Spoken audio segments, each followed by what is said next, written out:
Onde você vê que estão os entraves para isso? Eu acho que são entraves culturais, tá? Eu acho que o primeiro momento é que a gente tem ainda uma mentalidade muito difundida aqui no Brasil de que a segurança ela está relacionada ao hospital geral tradicional e à internação, o que não é verdade. Como você falava aí dessa questão do ambulatorial, né, dentro do hospital geral, você perde o benefício da conveniência, você compartilha dos atrasos e da competição por procedimentos de maior acuidade ou maior urgência e emergência, ou complexidade, né? Você perde a conveniência da custo-efetividade, no sentido de você ter uma estrutura mais onerosa sendo compartilhada por um procedimento muitas vezes de baixa e média complexidade que não precisaria de toda aquela estrutura de equipamentos, de ambientes, alas, equipe, custo, enfim. E você também perde na questão da segurança, expondo esse paciente a um índice de infecção que alguns estudos mostram que é até 10 vezes maior dentro de uma unidade hospitalar geral do que dentro de uma unidade hospitalar ambulatorial que está tratando pacientes pré-selecionados, com critério de elegibilidade muito alto, sem grandes comorbidades, asa 1, asa 2, tratando cirurgicamente esses pacientes com técnicas minimamente invasivas, robótica, videocirurgia, nanotecnologia, em procedimentos muito mais rápidos, né? Então, isso realmente acaba se perdendo quando você abre mão disso para trazer esse paciente para dentro da estrutura do hospital geral.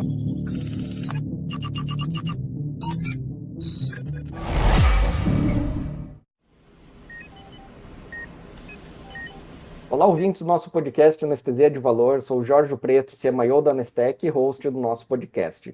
Aqui temos a nossa comunidade que discute inovação, gestão, tecnologia para uma anestesia mais preditiva, conectada, ou seja, uma anestesia de valor. E o tema da nossa 8ª temporada são conexões que geram valor, olhando a anestesia de várias perspectivas diferentes, regulação, inovação, carreira, gestão e a nossa relação com as outras especialidades, inclusive o nosso convidado aqui de outra especialidade, já vou apresentar ele. Essas conexões fortalecem na nossa prática, ampliam a nossa posição dentro do hospital para ter cada vez mais uma anestesia mais influente, participativa, com a sua visão ampliada dentro do sistema de saúde. Não se esqueçam de escutar os nossos outros podcasts, são 7 temporadas com muito conteúdo importante e relevante. Se você estiver escutando aí no plantão, no carro, na academia, marca a gente lá no @Anestec. E se você quiser sugerir algum tema, algum convidado, marca a gente lá pelo Instagram, que a gente vai responder para você. Hoje nós vamos falar sobre o cenário da cirurgia ambulatorial no Brasil e no mundo, e também quais são os caminhos que a gente tem para a cirurgia ambulatorial. E eu tenho aqui a honra, o prazer de conversar com o Fabrício Galvão. Tá? Ele é membro fundador e presidente da Sociedade Brasileira de Cirurgia Ambulatorial, a Sobracan, delegado brasileiro da International Association for Ambulatory Surgery, empresário, investidor na área de saúde, publicitário, mestre em comunicação pela Unesp, certificado no Digital Executive Education Program pela ISB Business School e Healthcare IT pela Icahn School Medicine of Mount Sinai. Fabrício, seja muito bem-vindo aqui para o nosso podcast. Se apresenta como você gosta de se apresentar e nos conta um pouco, dá um contexto, como é que surgiu aí a Sobracan, né, da qual você é o presidente atual. Conta um pouco aí da história aí para gente. Maravilha, obrigado pela introdução ampla aí e pelo convite, né? Um prazer estar com vocês da Anestec. Então, esse meu agradecimento pessoal também em nome da Sobracan, em poder falar um pouquinho desse tema do qual nós somos apaixonados aqui, que é a cirurgia ambulatorial. Fazendo uma apresentação breve, então, condensa tudo isso que você falou por Fabrício Galvão, é um apaixonado pela tese, pelo tema da cirurgia ambulatorial. Esse caso amoroso aí começou há praticamente 10 anos atrás, quando eu tive os primeiros contatos com a cirurgia ambulatorial através da necessidade de estudar o tema para a estruturação de um negócio, né? Então, eu sou gestor, eu trabalho na área médica há 20 anos, né? Na área da saúde há 20 anos, tenho contato com esse ecossistema de saúde há pouco mais de 20 anos, E dentro dessa área de gestão, um dos meus negócios, né, há 10 anos atrás, que começou a ser estudado dentro da viabilidade, análise de viabilidade, sensibilidade de retorno, foi uma unidade cirúrgica ambulatorial, que é onde eu estou agora, inclusive, que é o Hospital Excelência, aqui na cidade de Ribeirão Preto, e nós estudamos essa tese, então, há 10 anos atrás, e uma primeira barreira, né, foram os desafios encontrados para entender o status da cirurgia ambulatorial como negócio no Brasil, praticamente inexistente, uma carência muito grande de informação,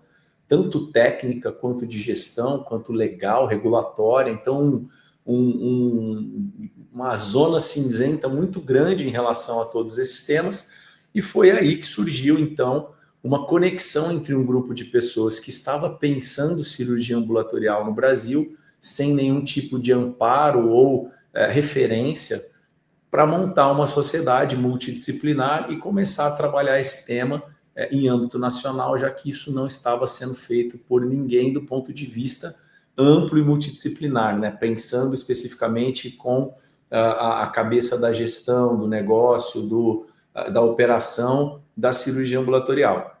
Então, essa foi o surgimento, né, da ideia da Sobracan, que é a Sociedade Brasileira de Cirurgia Ambulatorial.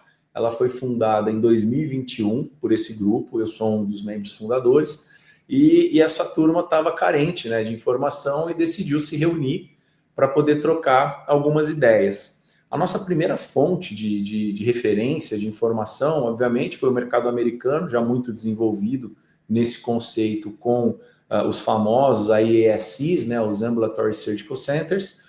E em segundo momento, ou nem digo em segundo, em ordem de importância, mas assim, em paralelo, a IAS, que é a International Association of Ambulatory Surgery, que é uma sociedade internacional que congrega hoje 25 países de todos os continentes, com as suas sociedades nacionais de cirurgia ambulatorial. E já em 2022, a Sobracan começou a fazer parte como membro pleno da IAS, né, dessa sociedade internacional, e nós começamos a ter contato com diversos países que já estavam mais desenvolvidos em outros contextos sociais, políticos, econômicos, espalhados pelo mundo em relação ao desenvolvimento da cirurgia ambulatorial. Então, esse foi, respondendo aí a sua pergunta, foi a passagem, mais ou menos, que nos levou a fundar a Sobracan e começar esse trabalho. Então, uma sociedade jovem, cujo objetivo principal é acelerar e incentivar o desenvolvimento da cirurgia ambulatorial aqui no nosso país,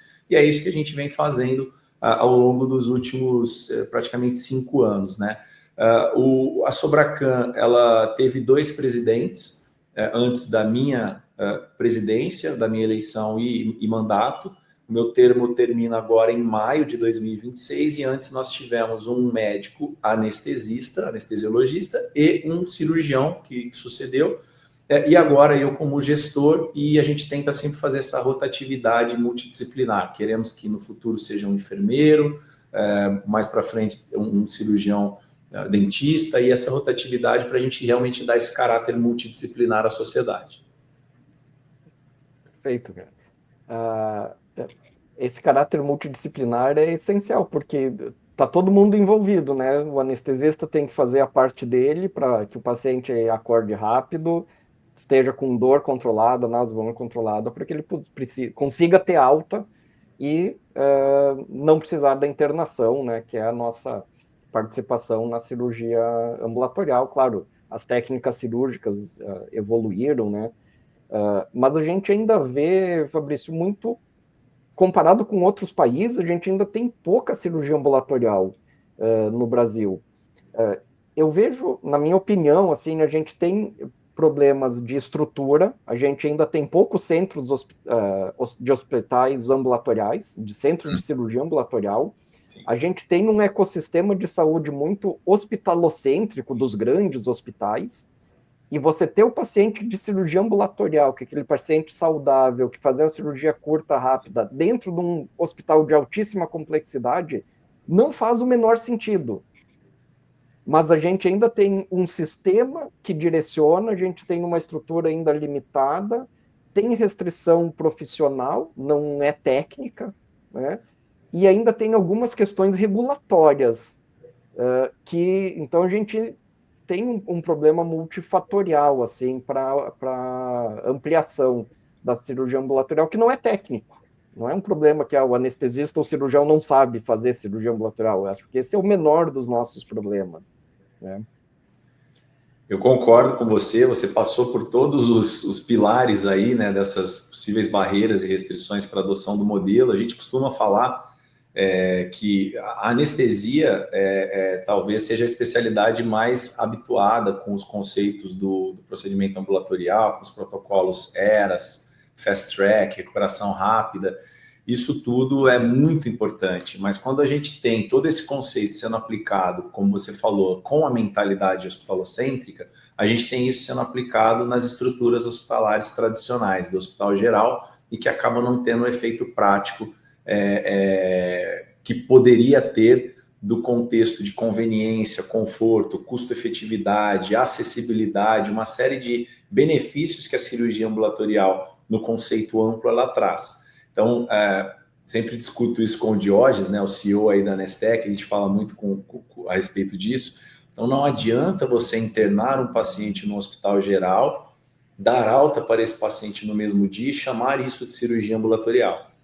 Este conceito não é o conceito de cirurgia ambulatorial, né? O que a gente trabalha é que sejam unidades ou numa hipótese de não ser uma unidade isolada, que seja uma unidade dentro de uma unidade hospitalar, mas que ela tenha a sua estrutura compartimentalizada para que esse paciente tenha um atendimento, né, esse fluxo de atendimento pensado em regime ambulatorial completo, da admissão à alta e todos os fluxos isolados da operação tradicional do hospital geral, porque senão ele vai competir por equipe, ele vai competir por horário, ele vai competir com as urgências e emergências, e aí vira uma bagunça. Inclusive a própria IAS, a International Association for Ambulatory Surgery, é o modelo de unidade cirúrgica ambulatorial que ela não recomenda por ser menos efetivo, é esse dentro do hospital geral. Ela recomenda modelos conectados, mais isolados do hospital geral, mas com conexão direta, ou totalmente independentes, que a gente chama dos modelos freestanding, ou modelos independentes, que são unidades específicas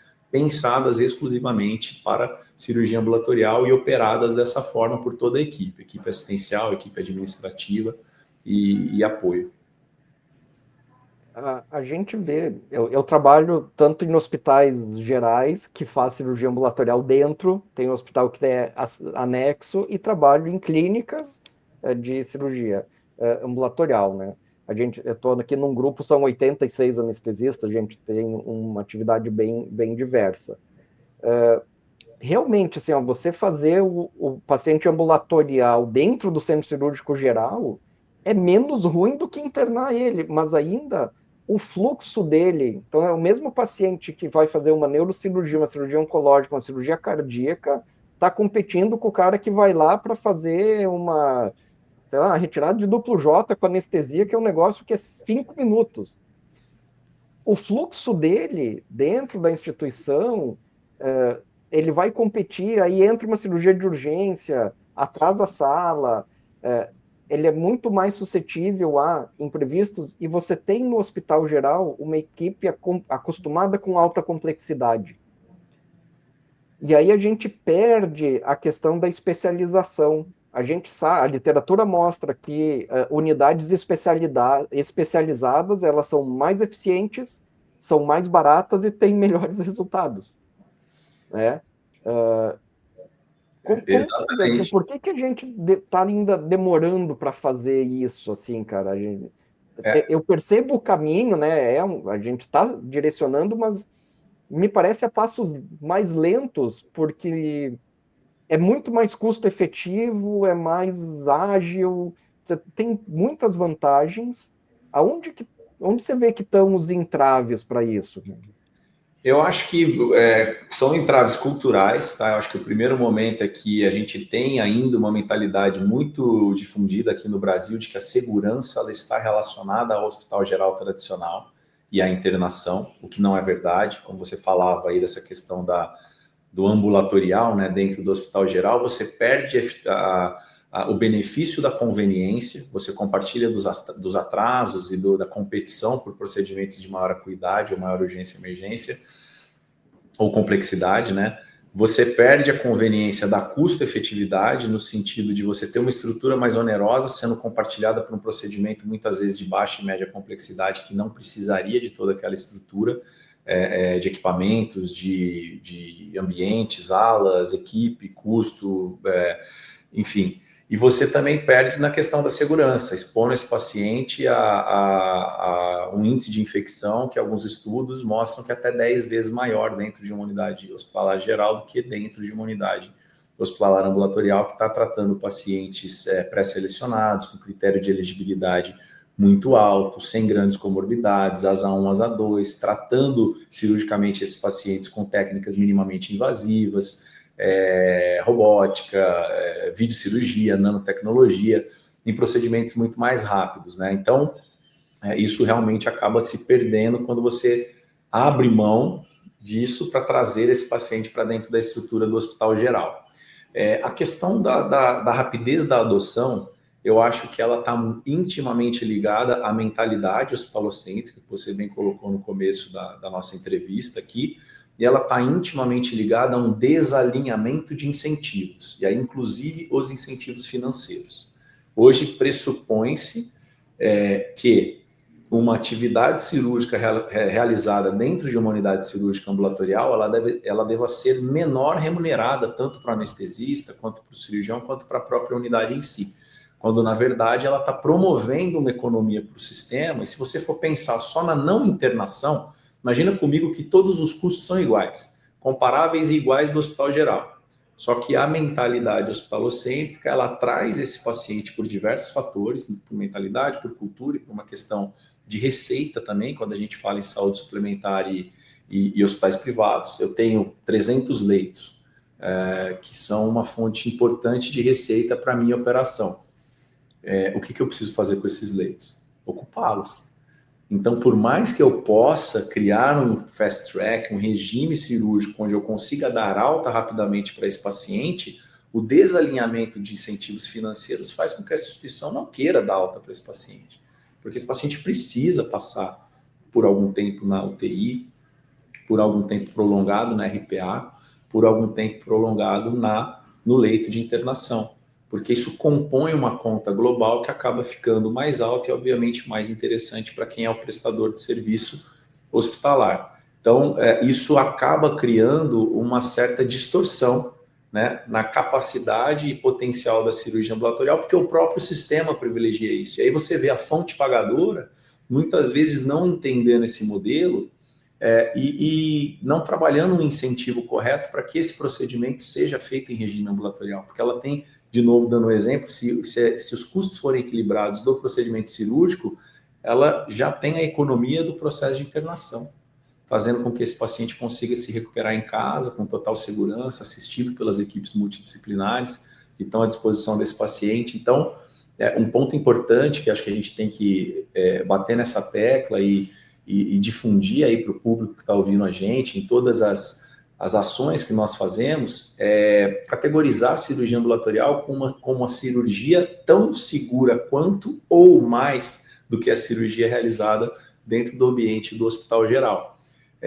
Isso é muito importante. E aí a questão do alinhamento de incentivos, eu vou dar um exemplo de alguns países, tá? Sem citar os países, mas Estados Unidos é um exemplo, só para dar um exemplo mais claro, que isso começou lá na década de 70, depois eu posso fazer uma passagem por essa historinha bem rápida, e começou com 2 anestesistas também, o Dr. Reed e o Dr. Ford, né, foram 2 médicos ali de Phoenix, no Arizona, que em 1970 inauguraram o Surgery Center do Arizona, de Phoenix, com a ideia de realmente criar toda essa conveniência para eles como anestesistas, para os cirurgiões e principalmente para o paciente, né, onde esse paciente pudesse ter um ambiente mais próximo, fisicamente falando, um ambiente mais acolhedor, menos intimidador do que o hospital geral, e com uma custo-efetividade, né, maior do que o hospital geral tradicional. Então, eles iniciaram ali o projeto do Surgery Center em 1970, então você imagina, eles faziam cirurgia ambulatorial em 1970, imagina os recursos que nós temos hoje, a capacidade de ampliação disso aqui no Brasil que existe e está subaproveitada. Então, a partir do momento que a gente tem uma mudança de cultura e um alinhamento de incentivos e principalmente os financeiros para promover o uso da estrutura mais custo-efetiva, dizendo, por exemplo, como foi feito nos Estados Unidos, a partir de agora, todas as cirurgias desta lista, como se fosse um rol ANS deles lá, dessa lista do CMS, podem ser feitas em regime ambulatorial e serão melhor remuneradas se feitas em regime ambulatorial. O que aconteceu? A migração começou a ser abrupta. E todo mundo que falava antes que, de repente, não é seguro, eu não te tiro do hospital porque eu não tenho segurança, a estrutura hospitalar é mais interessante para eu realizar as minhas cirurgias, quando o incentivo foi realinhado, esse paradigma foi mudado, né? Essa mentalidade foi vencida, e aí os procedimentos começaram, de fato, a ter uma crescente. Hoje, já se faz mais procedimento ambulatorial nos Estados Unidos do que procedimento cirúrgico em regime de internação. Alguns países como a Noruega, França, Portugal, Espanha, já tem uma taxa de ambulatorização próxima dos 80%, né? Que são as cirurgias realizadas, e se eu estou falando de cirurgias eletivas, tá? Sempre que a gente fala em cirurgia ambulatorial, a gente pensa em eletivas. Então, isso é muito relevante. Aí, quando você traz isso para a nossa realidade, pensa no impacto drástico que isso pode ter em qualidade, em acesso, porque você leva uma unidade ambulatorial muito mais fácil para perto da população, em centros menores, do que um hospital geral tradicional. Você está falando de uma fração, muitas vezes, de 10, 20, 30 vezes menos o investimento necessário para se montar uma estrutura. O output cirúrgico, tanto que eu tenho um artigo publicado sobre isso, eu falo assim, a gente está medindo errado, a métrica não é a quantidade de leitos, porque enquanto eu continuar medindo quantidade de leitos, eu vou ter que ocupar esses leitos de alguma forma. A métrica é o output cirúrgico, quantas cirurgias eu consigo fazer o mais rápido possível, com as melhores indicações possíveis, com a melhor segurança possível, com a maior conveniência possível para esses pacientes. Aí você imagina isso, nós temos uma fila do SUS hoje que estima-se que passa dos 2 milhões de pacientes esperando uma cirurgia. 80% disso eletiva e com potencial ambulatorial. Agora você imagina várias unidades dessas espalhadas pelo Brasil, podendo fazer a aceleração do atendimento dessa população. A gente sabe que quanto mais ele espera na fila, mais a situação se agrava, né? Não só de saúde, mas a psicossocial também. Então, tem vários benefícios incontáveis aqui. Então, esses dois pontos são cruciais, né? Fazendo um apanhado de tudo que a gente falou, questão da mudança de mentalidade e a questão do alinhamento de incentivos. Perfeito, cara. Você trouxe aqui alguns pontos que eu queria complementar com os nossos dados aqui da Anestec. A gente publicou o Observatório da Anestesia de Valor, com os dados, quase 1 milhão de anestesias do ano passado, tá? De 2024. Se você pegar os pacientes ASA 1 e 2, que fizeram cirurgias de pequena e média complexidade, isso dá mais de 90%. Esse é o potencial da cirurgia ambulatorial. E isso que a Anestec, na imensa maioria dos nossos clientes, são grandes hospitais. Né? Porque a gente tem poucos clientes que são hospitais pequenos, com perfil ambulatorial. Então, o nosso dado ele já é enviesado para hospitais de alta complexidade. Mesmo nesses hospitais, 90% das cirurgias são de pequena e média complexidade de paciente ASA 1 e 2, que pode ser feito na sua imensa maioria. Então, a gente conseguiria dados reais, de vida real, dizendo, cara, 80% dos pacientes, pelo menos, deviam estar sendo operados em hospitais, em cirurgias ambulatoriais. Né? Tem um potencial muito grande. E trazendo uma outra questão de dado, eu aqui como o líder do time de ciência de dados, a gente queria fazer um dash de benchmarking. E a única classificação que a gente tem no Brasil é o hospital pelo número de leitos. Gente, isso é uma insanidade. Isso não faz o menor sentido. É para dizer se o hospital é grande ou é pequeno. Aí você pega um hospital, eu trabalho aqui num hospital ambulatorial, que a gente faz 700 cirurgias por mês de oftalmo. E não tem internação. Não tem leito. São 4 salas, não tem leito. Eu vou te dar um parâmetro aqui. Eu vou te dar um parâmetro da nossa unidade. Nós temos 3 salas cirúrgicas aqui, e este mês, agora está acabando o mês, né? Eu peguei esse dado ontem, nós vamos terminar, salvo entrar alguma coisa nova, ou algum cancelamento de hoje, mas em geral nós teremos aqui 330 cirurgias, com 3 salas. E um detalhe muito importante, eu tenho 0 oftalmo aqui, tá? Eu não faço oftalmo. Aqui eu faço ortopedia, otorrinolaringologia, urologia, cirurgia plástica, gineco e uma série de outras especialidades cirúrgicas. Então, de novo, isso que você falou é fantástico, porque quando a gente pega a métrica de leito, eu acho que inclusive no futuro próximo, essa métrica ela vai ser até um demérito, né, no sentido de ineficiência e não de eficiência. É óbvio, a gente tem que separar 2 coisas muito importantes. E eu falo isso com bastante veemência, porque o papel do Hospital Geral ele é insubstituível. Ele é uma unidade insubstituível, mas ele deve ser concentrado para a alta complexidade ou pacientes de grandes comorbidades, que hoje já se discute o ASA 3 dentro do ambulatorial, para algumas questões específicas, mas vamos falar assim, o que não é ASA 1 e ASA 2, em geral, é o maior público e o candidato para o Hospital Geral. A grande complexidade, os pacientes com grandes comorbidades, esse papel é insubstituível. O que a gente vê hoje é muito hospital geral de grande porte, de grande custo também, fazendo 80% ou 90%, como você falou aí na estatística, de baixa e média. Isso não faz o menor sentido, inclusive para o próprio hospital. E aí você vê, quando você entra na parte de gestão, que é a minha especialidade, como os hospitais gerais que estão concentrados em baixa e média estão sofrendo.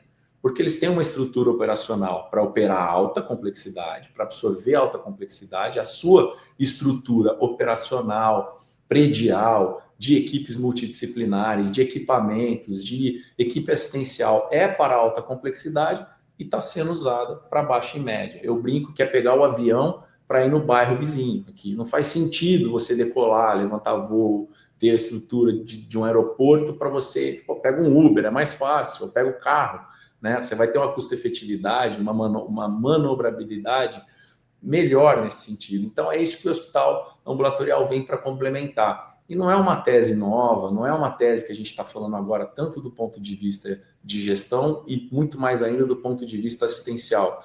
A cirurgia que se faz dentro do hospital ambulatorial, via de regra, é a mesma que se faz no hospital geral. A técnica em si, né, normalmente ela tem um pouco mais de viés minimamente invasivo, videocirurgia, esse tipo de coisa, mas ela é igual. A técnica anestésica, ela vai priorizar as técnicas anestésicas que são de rápida recuperação e uma participação importantíssima do anestesista nesse aspecto para poder fazer com que esse paciente tenha, né, os critérios de dor, náusea, vômito controlados, deambulação e possa voltar para sua casa em total segurança.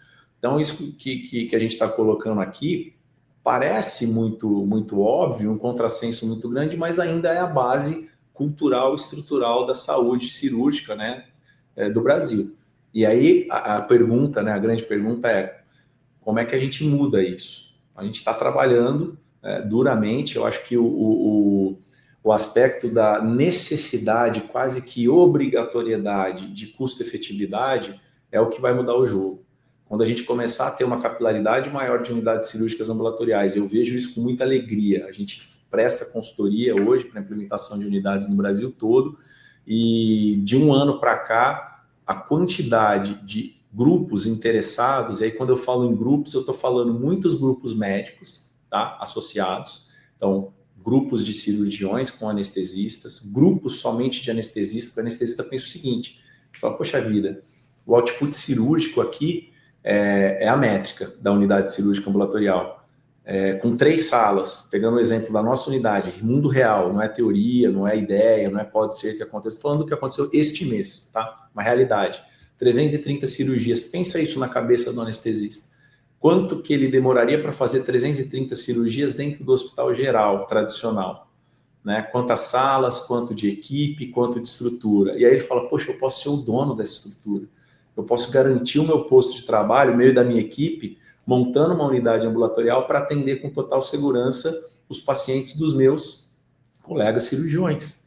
E isso é maravilhoso, o pessoal está começando a se atentar para isso. Então, temos feito várias ações aí de estudo de viabilidade, de planejamento de negócios, ideias de negócios, para que esses grupos não partam de onde nós partimos há 10 anos atrás, que é do zero, do nada. Aqui a gente já bateu cabeça, a gente já experimentou uma série de coisas, já entendeu como a operação funciona e a gente tem o conhecimento prático e não o conhecimento teórico. A gente tem os dois, mas a gente tem também o prático, que vale, tem um valor muito grande, né? Porque você experimenta diversos tipos de situações, passa por isso e faz com que quem vem depois não passe por isso. Isso gera não só uma economia financeira, mas uma economia que, para mim, é a melhor de todas, a mais importante de todas, que é a economia de tempo. Porque o tempo, o dinheiro nenhum vai comprar. O dinheiro você recupera, você perdeu ali uma coisa e investiu errado, comprou um equipamento que não precisava, você vai reaver isso. Agora, se você perder um ano batendo cabeça, ninguém vai te devolver esse ano. Isso é muito valioso. Perfeito. Eu queria, a gente falou um pouco, passou um pouquinho sobre a questão da regulamentação, cara. Eu queria trazer isso de volta. Porque uma coisa que, assim, não faz o menor sentido a gente dizer que o paciente asa 3 não pode ser submetido a uma cirurgia ambulatorial. Não faz o menor sentido. A literatura mostra isso. Não faz sentido você internar um paciente, o quê? O paciente tem que operar uma catarata, que é um asa 3, ele vai ficar internado no hospital um dia? Gente, isso não é um contrassenso. Só que, cara, e já é um contrassenso há 10, 15 anos. A literatura já mostra isso há 10, 15 anos e a nossa regulamentação segue de não, é só paciente asa 1 e 2. As coisas que não fazem o menor sentido. A tabela SUS, há pouco tempo atrás, não remunerava nada se o paciente não ficasse um dia no hospital. Então, assim, a gente tem. O Brasil adora fazer lei para tudo que é coisa, e a que a gente precisa ir ajustando, que são coisas, legislações, regulamentações, não fazem absolutamente nenhum sentido, elas ainda seguem válidas. Você falou da fila do SUS, né? Cara, com certeza, 80% das cirurgias do SUS davam para ser feita em regime ambulatorial. Só como vai ser feito a negociação disso? Porque tem muito procedimento pela tabela SUS que, se não ficar internado, não paga. O que é um Exatamente. contrassenso absurdo. Exatamente. Como... Essas leis, né, essas regulamentações, quando a gente fala da estrutura, porque a gente tem talvez que dividir em dois pontos importantes. A gente tem uma regulamentação estrutural, que parte basicamente inteira de uma lei, de uma regulamento do RDC, né, da Anvisa federal, que é a RDC 50. Essa RDC vai falar um pouco da estrutura das unidades de atendimento em saúde, desde a clínica, passando por tudo até o hospital geral, alta complexidade, urgência, emergência, pronto atendimento e tudo mais. E você vai ter resoluções do CFM, que são muito importantes também nesse aspecto, e que vão versar sobre diversos aspectos da atuação do anestesista, por exemplo, ou da estrutura física também das unidades, da infraestrutura, né, do prédio, enfim, da questão física mesmo. A gente tem um outro ponto que é toda a estrutura ela é impactada por regulações federais, estaduais e municipais, que são, exceto a federal, estadual e municipal, elas são variáveis aí diversas, né? A gente tem, se você fizer uma análise combinatória, aí você vai ter milhares de possibilidades, né? Dentro do estado e dentro do município, de combinações aí para regras que em São Paulo, por exemplo, eu não preciso cumprir, mas em Brasília, ou em Porto Alegre, ou em Florianópolis, são diferentes. Então, esse é um primeiro ponto. Em geral, principalmente a RDC 50, são regulações já mais atrasadas, né? Que são de 2000, de 2002, algumas você vai pegar são de 98, de repente isso também não acompanha toda a evolução que a gente teve nesses últimos tempos. E aí você acaba criando alguns vazios regulatórios. E dentro desse vazio regulatório, você gera uma insegurança jurídica, né? Que é um termo, já virou um termo super comum de usar aqui no Brasil, mas na nossa área não é diferente. Você, poxa, mas será que eu posso pegar um paciente asa 3, fazer uma cirurgia de catarata ou uma troca de catéter no ambiente ambulatorial? Eu acho que é praticamente consenso na comunidade médica que sim. Mas aí você vai para a regulamentação, você tem um vazio regulatório. Se esse paciente tem alguma coisa, um choque, alguma coisa lá que não tem nada a ver com o procedimento, poxa, mas peraí, você fez num ambiente que não era regulamentado. Então, não. Então, vamos pecar pelo excesso, entre aspas. O exemplo que você deu, que gera custo para o sistema público, um custo multibilionário ao longo dos anos, que é a questão de não permitir, né, o paciente de AIH, de internação hospitalar, que seja feita em ambulatorial, economizando uma ou mais diárias, voltando para casa com total segurança.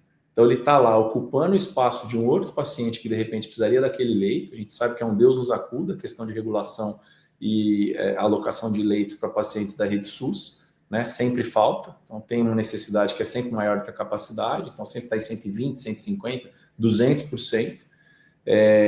E isso poderia estar sendo resolvido com uma mudança regulatória. Só que é tudo muito difícil, tudo muito engessado, mas o trabalho tem que ser feito. Essas provocações têm que ser iniciadas. Nós da Sobracan publicamos em outubro do ano passado, faz um ano, né? Estamos completando um ano agora de publicação da Política Nacional de Cirurgia Ambulatorial. Eu convido vocês, se vocês colocarem aí no Google Política Nacional de Cirurgia Ambulatorial Sobracan, vocês vão cair na página de download dessa política, podem fazer o download lá para conhecer os argumentos, né, que levam que fazem com que seja importante para o setor público adotar a cirurgia ambulatorial, né? Lá está tudo muito bem detalhado, e nós tivemos a apresentação agora no mês passado dessa política na Câmara dos Deputados, na Comissão de Saúde da Câmara. Esse tema foi pautado, nós temos um grupo de trabalho que está sendo criado justamente para desenvolver o andamento dessas mudanças, né, regulatórias. Participam dessa discussão Ministério da Saúde, Anvisa, CONAS, que é o Conselho Nacional de Saúde dos Estados, né, Estadual de Saúde, e o CONASEMS, que é o dos municípios. Então, isso é muito importante, mas a velocidade com que isso caminha também é muito lenta e poderia ser mais rápido, porque o benefício que isso traz, inclusive o financeiro, quando a gente fala de uma estrutura, de uma mega estrutura como o SUS, é muito relevante para o sistema como um todo. Então, essa urgência, ela existe, e a gente apela aí, né, para quem tem a capacidade de fazer política, de mudar essa realidade, para que olhe com atenção para isso, porque isso não só é uma mudança extremamente significativa para a saúde pública, indo para o viés da saúde pública, como é um capital político inestimável para quem adotar essa temática para trabalhar no seu mandato ou dentro do seu escopo de atuação. Então, a gente tem feito isso também, atuado nessa frente para acelerar esse movimento também no setor público. No setor privado, a gente já passou, né, por alguns desses argumentos que não são muito diferentes, mas aí ele vai impactar drasticamente quem? A fonte pagadora na questão da custo efetivo, na questão do custo, e o paciente na questão da efetividade.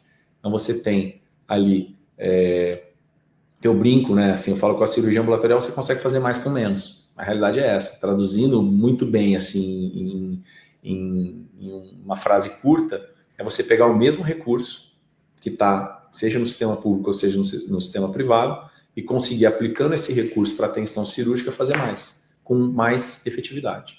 Tanta segurança quanto ou mais segurança. Esse é o que a gente defende aqui, que é acelerar com a cirurgia ambulatorial no Brasil. Perfeito, cara. Não, o caminho é esse.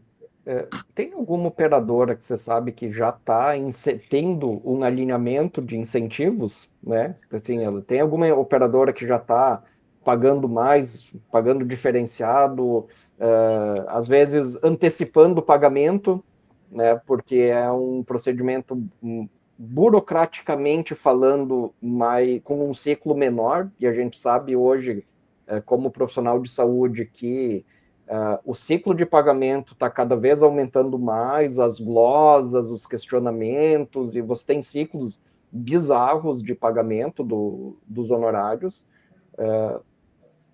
Você sabe me dizer para a nossa audiência aqui, alguma operadora, como é que está sendo esses movimentos? Que tipo de incentivos você já viu serem construídos?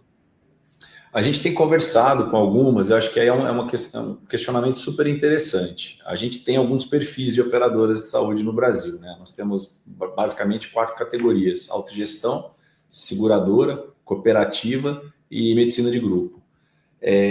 Cada qual tem um viés específico, né? A gente tem numa ponta do espectro as seguradoras, que normalmente são capital aberto, empresas gigantes que precisam dar lucro, né? Precisam mostrar lá no seu balanço e justificar o aporte de capital do acionista ali. Então, elas têm uma política que, enfim, acaba sendo incentivada por diversos fatores.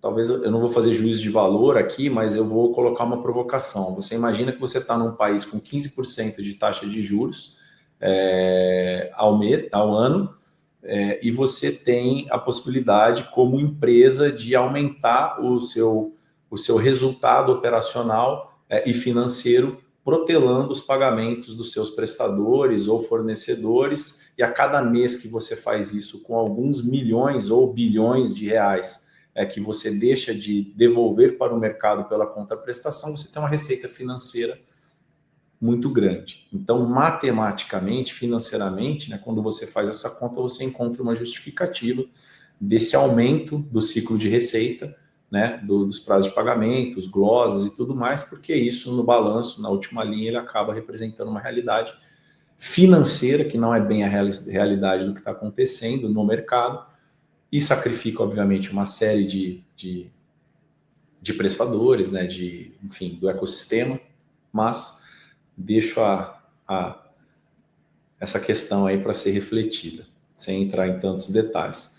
Aí você tem um grupo que é o grupo das autogestões. As autogestões é um grupo muito interessante, aí eu vou responder a sua pergunta falando desse grupo especificamente da nossa relação com a Unidas, né, que é a União das Autogestões em Saúde do Brasil, que é um grupo que cuida da carteira de saúde de um grupo relacionado a uma mesma atividade setorial, né? Então, temos autogestões, por exemplo, da Polícia Militar do Estado de São Paulo, temos autogestões das empresas de fornecimento e transmissão de energia, temos autogestões de bancos, e por aí vai. E eles cuidam da carteira, são empresas que pela sua essência, elas não podem aferir lucro e distribuir esses lucros, então tudo que gira lá dentro é para a assistência dos seus colaboradores, e muitas vezes a gestão delas é feita pelo próprio colaborador ou ex-colaborador, são pessoas da empresa, então ela tem um viés assistencial já maior, né? Então ela olha muito para isso, porque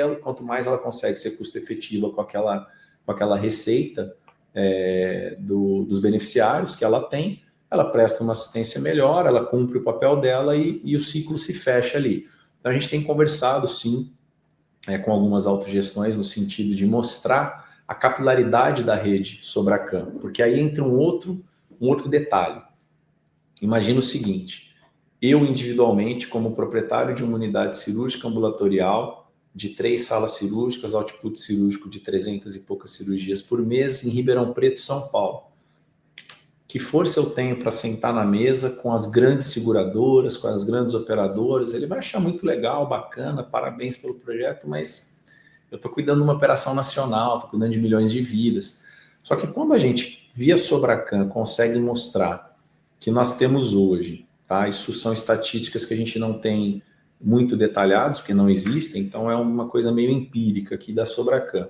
Em torno de 100 unidades cirúrgicas ambulatoriais, multidisciplinares, com capacidades operacionais parecidas com a nossa, aqui no sentido de não serem nichadas, né, de estarem fazendo uma só especialidade ou uma sala cirúrgica, alguma coisa muito pequenininha, que não teria tanta representatividade. Não é menos importante, mas teria uma representatividade menor.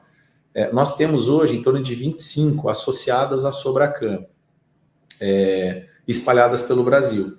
Opa, peraí. Eu já saí de 1 para 25 com o potencial de 100.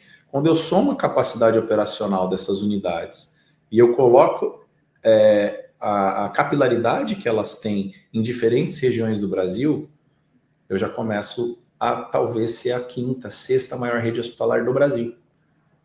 Mas não do mesmo dono, sobre o mesmo grupo de gestor. Isso falando em associação, né, em termos de sociedade.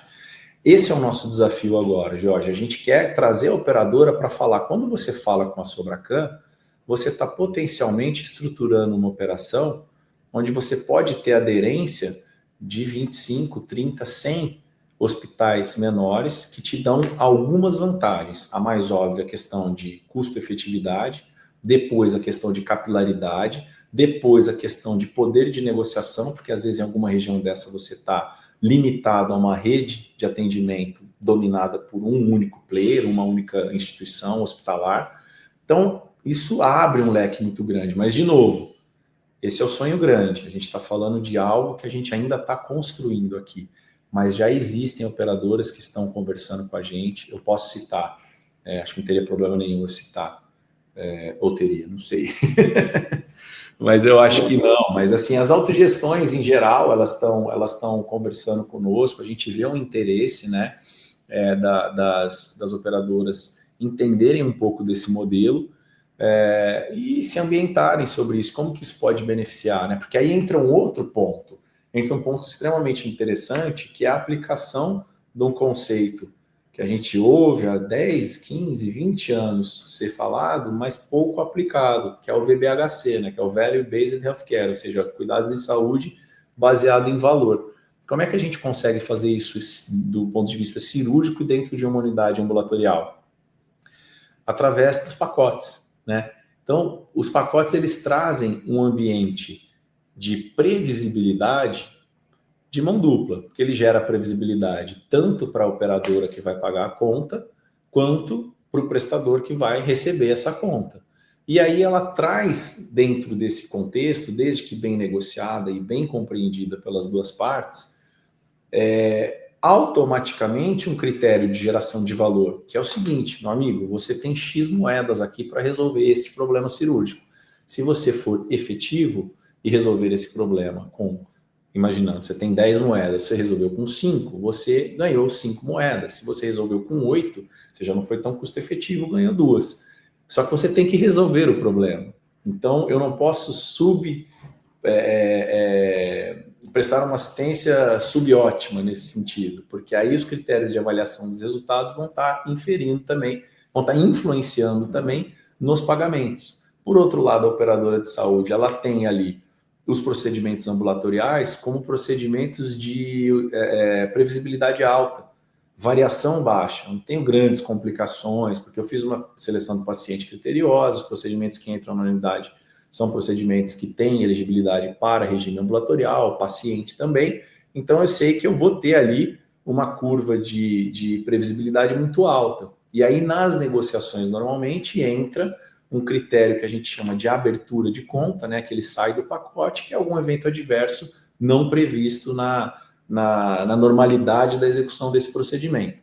Então, isso facilita um pouco essa interação, e o que a gente vem promovendo como Sobracan hoje é a interação com a operadora, o estabelecimento de protocolos assistenciais e pacotes cirúrgicos, e a aderência disso com pequenas variações por regionalidade. Você vai ter outros tipos de variáveis, aí, principalmente quando a gente envolve insumos e OPMEs, né, as órteses, próteses, materiais especiais, os implantes, por regiões. E aí você começa a trazer para o mundo da operadora e da fonte pagadora uma realidade que para eles hoje é muito nova. E que é muito nova porque eles não vão parar uma equipe sobrecarregada para negociar com uma unidade, localizada no interior, seja lá de qual estado, de qual região for. Mas quando a gente traz isso de uma maneira ampla, isso começa a fazer sentido. Então, tem andado, sim, de maneira embrionária, ainda muito aquém do potencial que isso tem para gerar, mas a gente tem trabalhado nesse sentido também. E quem for de operador aí, que estiver ouvindo a gente, que estiver interessado em conhecer esse modelo e interagir com a Sobracan, a gente está à disposição. É interessante, sim, você falar sobre a questão do pacotes, bundles, VBHC. A gente que está no mercado já há um bom tempo, a gente percebe que o fee for service, o pagamento pelo serviço, ele está ano a ano diminuindo. E se é gestor, aqui eu sou gestor do lado de cá, do ponto de vista da gestão, a previsibilidade é algo que é muito importante do ponto de vista administrativo. Você ter um monte de paciente, você não saber quanto aquele paciente vai te custar, É algo que é o contrário da gestão. A gestão é planejamento, previsibilidade e controle, né? Então, esse modelo do Fee for Service, ele é o antagonista do gerenciamento. Então, as operadoras, os pagadores da conta, eles estão buscando previsibilidade. Só que aí a gente entra em alguns pontos que, quando você tem uma variabilidade de cuidado muito grande, isso é a receita de desgraça financeira para você fazer o bundle ou o pacote. Só que onde você tem a variabilidade de cuidado grande? No hospital grande, que tem 20 equipes operando a mesma coisa, de jeitos diferentes. Quando você vai para o regime ambulatorial, numa unidade menor, onde você tem lá 2, 3 equipes cirúrgicas que fazem aquele tipo de cirurgia, é muito mais fácil você controlar a variabilidade injustificada de cuidado. Porque a gente trabalhamos com sistemas biológicos, você tem a variabilidade. Mas o problema é o que a gente chama da variabilidade injustificada de cuidado. E se você olhar isso nas unidades ambulatoriais, ele é muito menor a variabilidade do que na unidade hospitalar. Então, é um modelo, o bundle, o pacote, ele se encaixa muito mais no modelo ambulatorial pela redução da variabilidade de cuidado. Eu não sei se vocês trabalham com alguma questão também nessas de variabilidade de cuidado através da Sobracan, Fabrício. Eu acho que se encaixa nesse modelo, como você estava colocando, pela questão da variabilidade, pela questão da previsibilidade, né, que a gente consegue gerar, e pela questão da própria estrutura, né, que é uma estrutura que permite você ter uma custo-efetividade maior para trabalhar o pacote. Porque quando a gente volta para a discussão que nós estávamos tendo lá sobre a questão do número de leitos, se eu tenho leito, eu tenho que ocupar. Quando eu pego e coloco um pacote, e esse pacote ele está incluso tudo, inclusive a internação, caso necessário, seja ela de 1 hora ou de 10 dias, eu começo a gerar um desalinhamento com os interesses das estruturas existentes hoje. Porque aí eu já começo, e aí, de novo, a estrutura de um hospital geral, para um pacote, ela começa a ficar um pouco mais estressada, porque essa custo-efetividade, aí muda o jogo. Então, não, manda embora para casa o quanto antes, o mais rápido possível, com total segurança, obviamente, mas agora não vamos mais manter internados, porque isso representa uma redução a cada dia que passa da nossa margem dentro desse pacote. Então, eu gosto muito da ideia dos pacotes, eu acho que é uma tendência, assim, inexorável do futuro próximo da saúde. Porém, tem um relatório da ANAP, se não me falha a memória, do ano passado, do observatório, que uma das perguntas que eles fazem para os hospitais associados é qual o modelo preferencial de remuneração do seu hospital? Eu acho que 70% responde. Salvo engano, depois a gente pode revisitar isso, mas fala fee for service. Então, a mentalidade hospitalocêntrica, a gente volta, você está vendo que os pontos se ligam todos do que a gente vem falando até agora? Então, enquanto não houver uma questão mais impositiva, no sentido de entregar qualidade, sair do fee for service, e aí o ponto interessante da questão da elaboração dos pacotes é que a gente precisa de uma interação positiva com a fonte pagadora, para algo que seja de fato execuível, que a gente consiga entregar qualidade e ser remunerado por isso, porque não adianta também espremer, pago isso, tá bom. Se a fonte pagadora fala que paga um determinado valor para um pacote que não fecha a conta, você não tem o prestador, você não tem a unidade, você não tem, e aí não adianta nada. Então, é o que eu falo, eu participo dessas negociações, sento à mesa com os gestores das operadoras, eu falo assim, olha, está com um valor aqui que não dá para atender critérios mínimos de qualidade que vão atender os critérios dos cirurgiões, nos materiais, no período de tempo cirúrgico, uma série de coisas. E o que vai acontecer? A gente pode assinar esse contrato, só que não vai vir nenhuma cirurgia. Elas não vão acontecer, porque todo o restante da cadeia não está seguro, inclusive o próprio hospital, de repente, de absorver isso de uma forma que seja custo-efetivo para todos. E aí que vão as tratativas, as negociações, os protocolos, que são muito importantes. Não é só saber quanto vai pagar pela cirurgia. Vale muito saber se aquela cirurgia é pertinente. Porque se ela não for, eu não preciso pagar nada, ela não devia estar acontecendo. Então, qualquer real que eu pagar por ela, ela é cara, né? Ela é um desperdício do ponto de vista da fonte pagadora. Então, e aí, como você falou, como é que eu alinho protocolo cirúrgico de alta complexidade com 30 equipes médicas? Pô, uma loucura, né? Virtualmente impossível. Agora, eu trago isso para um escopo de baixa e média, eu já reduzo bastante a variação. Eu trago isso para um escopo de 3 equipes, eu trago isso para o escopo de uma unidade menor, onde eu sento com o meu corpo clínico e falo, doutor, aqui ó, a gente está negociando esse pacote, tá? A gente precisa fazer isso. Olha, esse fio não dá para usar, mas dá para usar esse fio aqui que vai entrar dentro do pacote, vai ser bacana e tal. Tecnicamente, o senhor aprova? Vamos padronizar isso aqui? Esse diálogo, você imagina o diretor clínico de um hospital com 30 equipes ter esse diálogo com as 30 equipes. Já está de 5 anos para bater esse papo sobre um fio cirúrgico. Então, é aí que a gente ganha nessa agilidade, né? O Hospital Geral é aquela brincadeira de gestão que todos já devem ter ouvido aí, né? É manobrar o transatlântico na banheira, né? A gente é o barquinho de papel lá, dá para manobrar, né? Não que é menos importante, mas sim é mais ágil, é mais fácil. Somos uma lancha ali que dá para a gente fazer uma manobra mais rápida. Então, analogias à parte, eu acho que isso é muito importante para o sistema como um todo. Por isso que ele tem que olhar com atenção para a cirurgia ambulatorial e pensar em cirurgia ambulatorial como modelo assistencial, não como a cirurgia em si, como o procedimento cirúrgico em si, mas como o pré-operatório, intraoperatório, pós-operatório, o impacto que isso tem para o sistema como um todo, considerando fonte pagadora, considerando ciclo de receita, considerando o bem-estar do paciente e beneficiário, que em última instância é o que mais importa aí para o efeito prático de toda essa cadeia, é o que menos opina, né? Ele é indicado pelo médico, ele sofre as consequências da rede credenciada da operadora que paga a conta ali. Ele faz a cirurgia numa unidade que muitas vezes não é ele que escolhe, porque quem faz essa indicação é o cirurgião, e ele é o que sofre o impacto de toda essa cadeia, que é o que sofre o impacto do aumento da mensalidade, do plano de saúde que ele paga, porque a inflação médica invariavelmente é sempre muito mais alta do que a inflação econômica.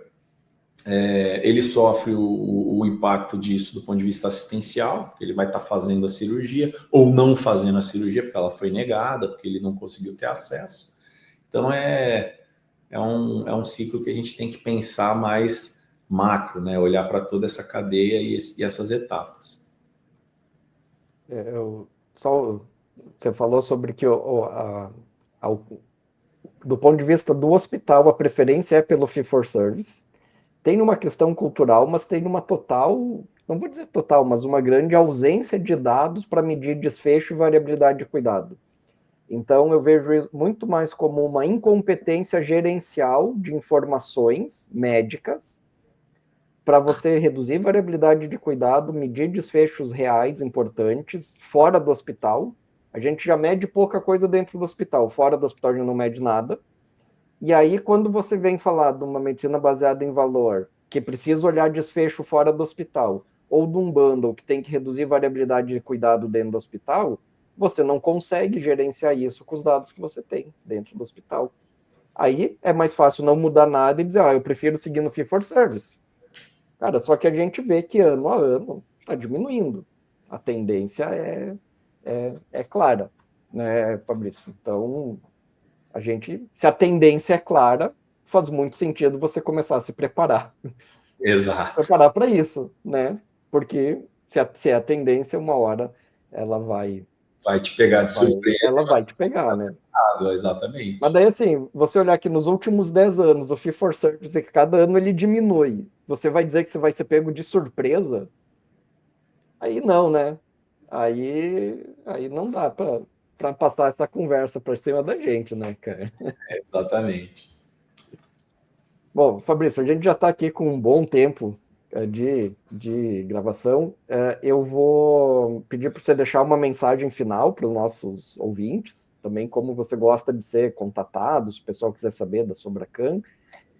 Antes, eu queria deixar a minha mensagem final aqui para você partir para uma negociação para cirurgia ambulatorial é uma tendência, a gente precisa avançar nisso, não tem dúvida nenhuma, é só olhar os outros modelos em outros países, não precisa inventar a roda.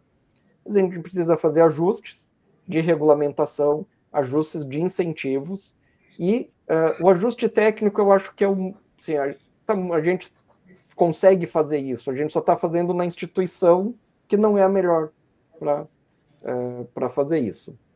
Mas quando você quiser fazer uma negociação dizendo que você consegue ser mais efetivo, você tem que olhar de um lado custo e de um lado desfecho. E para isso você precisa de dados e tecnologia de dado e informação. Senão você não consegue negociar isso adequadamente e você tem a chance ainda de você fazer uma negociação que não é boa para você, porque você não está considerando variabilidade de cuidado. Tá? E olhar para a média em sistemas com variabilidade é uma armadilha.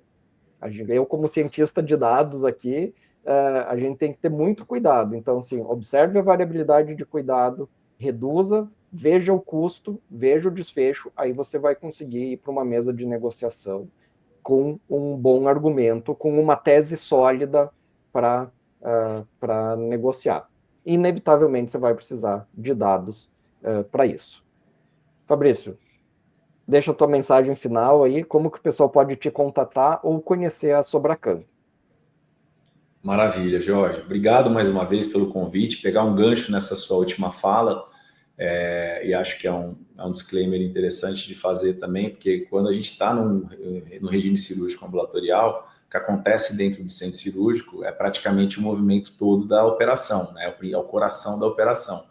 E aí a gente tem a Anestec com dados importantíssimos para a gestão, né? Aqui a nossa equipe de anestesia usa a plataforma AXREG e dá alguns dados para a gente também assistenciais e gerenciais. Então, quando a gente pensa em turnover de sala, que começa no horário, que não começa no horário, que atrasa, que não atrasa, a nossa unidade de tempo de centro cirúrgico é uma métrica importante para a operação aqui. Então, parabenizar pelo trabalho que vem sendo feito aí há bastante tempo, né? Acho que a Anestec vai completar o quê? Quase 10 anos ou não? 12 anos. 12 anos, já passou dos 10, que maravilha, coisa boa. Parabéns aí para todos vocês, pelo trabalho que vocês estão fazendo. Obrigado pelo convite mais uma vez, por estar aqui podendo expor um pouco desse tema, né? E aí terminando pelo começo, né? Eu sou apaixonado, que é a cirurgia ambulatorial, que me motiva, e é a tese que eu encabecei aí como projeto de vida, inclusive. E a Sobracam está à disposição de todos que querem conhecer um pouco mais, se juntar a nós aí nesse movimento de transformação da saúde aqui no Brasil. www.sobracam com M no final, M de macaco no final, .com.br, e o meu e-mail para quem quiser entrar em contato pode usar o fgalval, né, que é o meu sobrenome que está na tela aí sem um acento, @sobracam.com.br. Mensagem final que eu gostaria de deixar para todos vocês é que eu acredito muito que o futuro da saúde no Brasil, principalmente da saúde cirúrgica, ele passa pela cirurgia ambulatorial, e não porque eu tenho bola de cristal, ou estou fazendo algum exercício de futurologia aqui, é porque isso já aconteceu em vários outros países, e as pressões que fizeram com que isso acontecesse são as mesmas pressões que nós estamos enfrentando agora. Então, para fazer parte desse movimento, eu acho que todo mundo que começar a pensar nisso agora, começa em uma fase muito interessante de se adotar esse modelo, de estruturar novas operações nesse modelo. Aqui a gente ainda vai passar por todo o caminho que foi percorrido de consolidação como negócio, né, da estrutura ambulatorial, e a gente ainda está numa fase considerado greenfield, né, um campo ainda muito inexplorado. Então, quem está fazendo isso agora está basicamente com a machete na mão e desbravando aí os caminhos, cortando o mato e abrindo as clareiras ali para fazer a cirurgia ambulatorial acontecer. E isso vai acontecer. O nosso papel aqui é acelerar esse movimento o mais rápido possível para os benefícios que foram falados durante toda a nossa entrevista aqui. Então, mais uma vez, obrigado a todos. A gente está à disposição de vocês e foi um prazer participar aqui. Jorge, obrigado aí. A gente que agradece, Fabrício, muito obrigado pelo seu tempo, por compartilhar aqui com a gente. E eu queria lembrar os nossos ouvintes, não esquecer de escutar as nossas outras 7 temporadas, já são semestres fazendo o podcast, tem muito conteúdo relevante, interessante, falando sobre gestão, sobre inovação, sobre anestesia, sobre negócio, sobre valor em saúde, modelos de remuneração, ou seja, toda essa visão ampliada da participação do anestesista no nosso sistema de saúde. E uma certeza, não adianta você ficar só na sala escura, gelada, no canto, fazendo anestesia, você tem que sair de lá, participar desse sistema complexo e maravilhoso que a gente está inserido. Muito obrigado, Fabrício, muito obrigado aos nossos ouvintes e até o próximo episódio.